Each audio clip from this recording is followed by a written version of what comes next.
Earlier this year, the Senegalese capital of Dakar hosted the latest round of African qualifying for the 2015 Rugby World Cup. Senegal were eliminated, but the game there is thriving.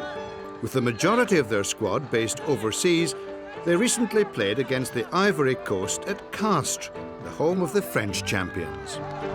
Signed in 2008 a partnership between the African Confederation of Rugby and the Castres Olympique. We have every year trainings for coaches and referees, but the club and the regional association are very happy to extend the partnership. Alors, pour les gens qui constituent most of the players in the national side play their rugby in France.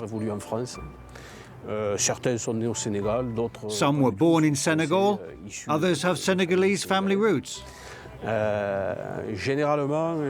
They've been joined here by around 4 players who are based in Senegal. The problem isn't their playing ability, but rather the game in Senegal, which isn't obviously as strong as it is here in France. Des petites opérations comme ça, donc moi j'ai été sollicité. It's a real pleasure that there are so many players based here in France. And it's great to meet them and exchange ideas and to help them in whatever way I can. In just half an hour, they've shown a genuine interest and a real willingness to learn. They've been a joy to work with. International rugby helps us develop the game back home.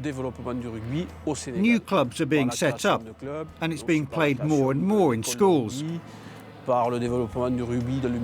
also seen a real growth in women's rugby. And all this, I believe, proves just how successful we've been in developing the game in Senegal. For their opponents, recent domestic upheavals have hindered the creation of a solid infrastructure, so important for the development of the game. After all the problems we had with the Civil War, the Ivory Coast was really in a bad position.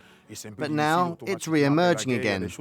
And of course, after a war, there are more important things to resolve than sport. And that's why we have very few means to develop the game. The players here bring a lot to rugby in the Ivory Coast. They help promote the game there and show it's not just about football. Rugby also helps people get together. And of course, when it comes to this match, the French-based players with their higher standard of playing can help those from the Ivory Coast. Despite lying below the Ivory Coast in the world rankings, Senegal were the pre-match favourites, and they were the superior side in the early stages. But they didn't have it all their own way. Ivory Coast fought back, and at the break, there was little between the sides. In the end, though, Senegal ran out comfortable winners 33-10. The result lifts them up to 41st in the rankings. Ivory Coast are down to 48th.